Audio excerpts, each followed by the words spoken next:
आच्छादित जनपदों में उत्तर प्रदेश मुख्यमंत्री बाल सेवा योजना के क्रियान्वयन की अद्यतन स्थिति एवं बाल संरक्षण से जुड़ी योजनाओं की समीक्षा करते हुए जमीनी स्तर पर योजनाओं को उतारकर पात्रों को लाभान्वित करने और योजनाओं का संदेश नीचे तक पहुंचाने के निर्देश दिए। अध्यक्ष उत्तर प्रदेश राज्य बाल संरक्षण आयोग ने बताया कि महिला एवं बाल विकास विभाग राष्ट्रीय महिलाओं एवं बच्चों के पुनर्वास एवं संरक्षण की प्रतिबद्ध है। विगत एक वर्ष से देश प्रदेश में कोविड-19 महामारी का प्रकोप लगातार बना हुआ है। में जोखिम में आने वाले ऐसे सभी बच्चे जिनके माता पिता या दोनों की कोविड-19 महामारी के संक्रमण या प्रभाव से मृत्यु हो गई है और इन बच्चों में के कोई करीबी अभिभावक न हो, अन्यथा होने के 2021 से पूर्णतः हो गई थी तथा उनके वैध संरक्षण की मृत्यु कोविड-19 के संरक्षण से महामारी के दौरान हो गई थी, वह सभी इस योजना अंतर्गत पात्रता की श्रेणी में आएंगे। बैठक में बताया गया कि 0 से 18 वर्ष की उम्र तक के ऐसे सभी बच्चों को भी शामिल किया जाएगा जिन्होंने कोविड-19 के कारण अपने माता पिता में से आय अर्जित करने वाले अभिभावक को खो दिया हो या वर्तमान में जीवित माता पिता या पिता सहित परिवार की आय 2 लाख रुपए प्रति वर्ष से अधिक न हो।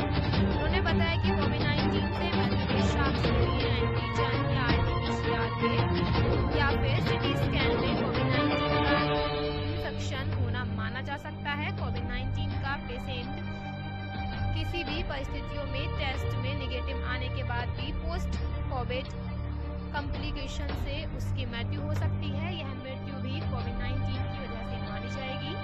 बैठक में विधायक कांठ राजेश कुमार सिंह चुन्नू, जिलाध्यक्ष भाजपा राजपाल सिंह चौहान, महानगर अध्यक्ष धर्मेंद्रनाथ मिश्रा, अपर जिलाधिकारी प्रशासन बिजनौर, चिकित्साधिकारी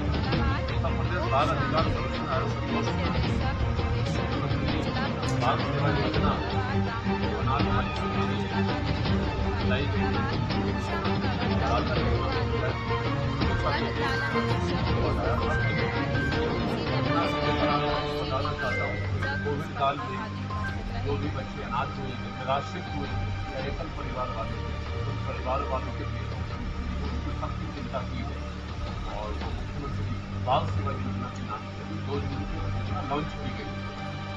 योजना की स्पष्ट स्थिति ये है कि उस योजना के अंतर्गत 0 से 10 वर्ष तक के बच्चे जो अनाथ हो गए हैं या एकल परिवार वाले 4,000 रुपये मासिक कार्ड और जो एकल परिवार वाले हैं निकल जाते हैं और ऐसे बच्चे व्यस्त हैं पढ़ना चाहते हैं या पढ़ रहे हैं बच्चों को कस्तूरबा गांधी विद्यालय और हमारे 18 अटल आवासीय विद्यालय रखा जाए। तीसरी बात यह है कि हमारी जो बेटियां व्यस्त हो गई हैं उनके विवाह के लिए मुख्यमंत्री जी ने 1,01,000 रुपये की राशि आरक्षित की है, विभाग दी जाएगी और ऐसे बच्चे जो इंटरमीडिएट में पढ़ रहे हैं या 9 के 12 में पढ़ रहे हैं शिक्षा प्राप्त कर रहे हैं, ऐसे बच्चों को लैपटॉप और टैबलेट देने की बात करेंगे। इसकी प्रक्रिया बहुत तेजी से यहाँ पूरे प्रदेश में चल रही है। आज यहाँ अमरोहा है, रामपुर और है 5 किलो जिला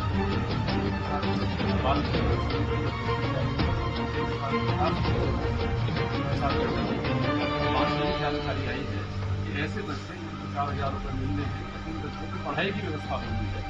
उन बच्चों के लगभग 50% काम पूरा कर दिया गया है और मैं ये भी बताना चाहता हूँ आपके चैनल के माध्यम से कि नीचे के स्तर पर चाहे वो आमदनी का सर्टिफिकेट बनना हो, आय का सर्टिफिकेट, चाहे वो उनका डोमिसाइल उत्तर प्रदेश का सर्टिफिकेट बनना हो, चाहे बच्चों के आय का प्रमाण पत्र बनना हो, उसके लिए डीएम साहब एसडीएम साहब व्यक्तिगत निगरानी कर रहे हैं। किसी स्तर पर कोई परेशानी किसी माँ बाप को नहीं आ रही है। कई बार ये सवाल उठता है कि तमाम ऐसे बच्चों को जल्दी ये राशि दी जाएगी। बहुत जल्दी ही 15 दिन का किया था, 15 दिन काम हो चुका है। मुझे लगता है कि आगे आने वाले शासकता में इन बच्चों के पूरे प्रमाण पत्र या उनकी जो पात्रता है वो सिद्ध हो चुकी है। ऐसे लगभग 50% मुझे लगता है बहुत जल्दी ही ये राशि उनको दे दी जाएगी। पैसे के अलावा और क्या सरकार मदद करेगी? हाँ, कैसे उनका ऐसे बच्चे जो अनाथ हो गए हैं उनको पढ़ने की कोई व्यवस्था है। हमारे बाल गृह अभी भी ऐसे हैं, काफ़ी जगह है, बहुत तेज़ी से तैयार किया जा रहा है। तो हमारे कानपुर में हो, लखनऊ में, प्रयागराज है, रामपुर है, ये ऐसे बाल गृह अधिकारी वो सचिव है, डायरेक्टर विजिट कर रहे हैं और विजिट करके उनके ढांचे को बढ़िया बनाने की कोशिश कर रहे हैं ताकि बच्चे वहाँ पूरी व्यवस्था की जाएगी। और हमारी बेटियाँ जो इस तरीके की अनाथ स्थिति या पढ़ना चाहती हैं अगर, तो हमारा कस्तूरबा गांधी विद्यालय हमारा आवासीय है, वहाँ पर उनको रखा जाएगा।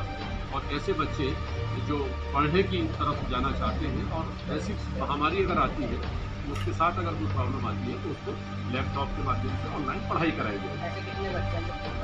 हाँ, लगभग पूरे उत्तर प्रदेश में लगभग 3400 के आसपास बच्चे ऐसे हैं जो एकल परिवार में और जो अनाथ की स्थिति में आए हैं।